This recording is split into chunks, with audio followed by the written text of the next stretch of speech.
Tai rungtynės, kas pavyko, kas ne šiandieną? Pirmoji pusė rungtynių iš tikrųjų nelabai pavyko pirmasis kėlinys. Biškutį tas įsitempimas ir laisvi pramesti metimai šiek tiek neleido mum pajausti savo žaidimo.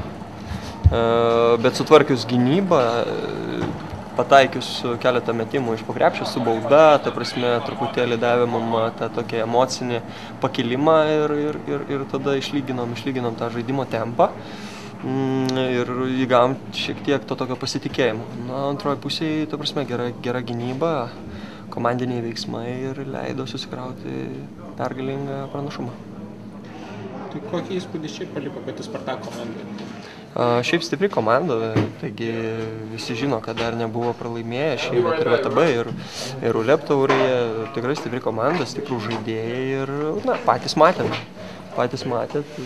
Stengiamės ir susikaupėm, žinojom, kad bus ganėtinai sunku. Sakyk, kiekvienam rungtynėm vis daugiau gerbėjų įgyja, ar pačiam, ar tas prideda motyvacijos? Tai aišku, labai malonu iš tikrųjų tikrai ir man pačiam asmeniškai, kai tai palaiko ir aišku ir komandai, kai daugiau žiūrovų ateina, ta prasme, kam nebūtų malonu.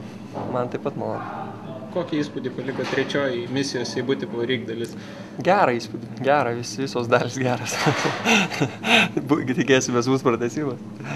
Jau eilinės rungtynės iš eilės demonstruojat labai gerą gynybą. Kas būtų receptas, sakykim, tokio žaidimo?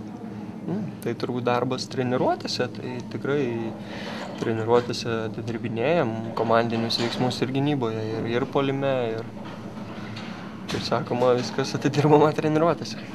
Savaitgaliai laukia, ko gero, svarbiausias aistruoniams rungtynės kol kas šį sezoną, ar kažkoks jauduliukas jaučiasi, galvojate apie tai, ar visiškai ne kol kas? Žinom, kad artėja labai svarbios varžybos ir mums, ir fanams, ir, ta prasme, Lietuvoj dvi bene stipriausios komandos ir nu ką, greit pamatysim. Apskritai, kokios Lietuvos Ryto žaidimas dabartiniu momentu, kokia jūsų manimo, ar geriausia šį sezoną, ar labiausiai sužaidę esate? Kaip pasakyti, žinot, būna varžybų, kada vienas sekasi, būna varžybos, kada kitas sekasi, ta prasme, ir lyginti, tarkime, visas varžybas nebūtų teisinga, aš manau, bet tikrai ir šiandien, ir paskutinės varžybos, ir LKL, ir ULEB, tikrai visai neblogai momentais, bet būna dar ir tų duobių, kurių norėtųsi išvengti, taip kad, kaip sakoma, tobulumų ribų nėra ir tą atidirbinėjom treniruotėse, kad kuo mažiau būtų tų duobių ir kad tos duobės, jeigu ir yra, kad jos būtų kuo mažesnės. Ačiū labai. Viskas, ane? Ačiū. Gerai. Gerą vakarą.